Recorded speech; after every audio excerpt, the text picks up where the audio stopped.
Helmet లేకపోతే మీ ఫోన్కి ఒక్క సెకండ్లో మెసేజ్ వస్తుంది. మరి అదే రోడ్డు మీదున్న గుంతలో పడి ఎవరిదైనా ప్రాణం పోతే ఎవరికి మెసేజ్ వెళ్తుంది? ఎప్పుడైనా ఆలోచించారా? మన సిటీలో ఉన్న ట్రాఫిక్ కెమెరాల టెక్నాలజీ మామూలుగా లేదు. ఫైన్ వేయాలంటే చాలు సెకండ్లలో ఫేస్ రికగ్నైజ్ చేసి జేబులు ఖాళీ చేస్తున్నాయి.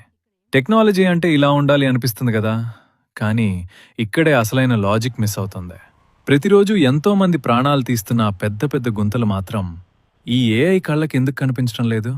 జరిమానా వేసేటప్పుడున్న స్పీడ్ ఆ గుంత పూడ్చేటప్పుడు ఏమవుతుంది? రోడ్డు డ్యామేజ్ అవ్వగానే ఆటోమేటిక్గా అలారం మోగే టెక్నాలజీ ఎందుకు తీసుకురారు? అంటే ఈ టెక్నాలజీ మనల్ని కాపాడటానికి లేదా, కేవలం మన దగ్గర డబ్బులు వసూలు చేయటానికేనా? సామాన్యుడి ప్రాణం అంటే అంత చులకనైపోయిందా? ఈ సిస్టమ్ ఖచ్చితంగా మారాలి. ప్రశ్నించకపోతే ఇదెప్పటికీ ఇలాగే ఉంటుంది. ఈ ప్రశ్నకు సమాధానం దొరికే వరకు దీన్ని ప్రతి ఒక్కరికి షేర్ చేయండి. ఎందుకంటే రేపా గుంతలో పడేది మీరో నేనో కాకూడదు.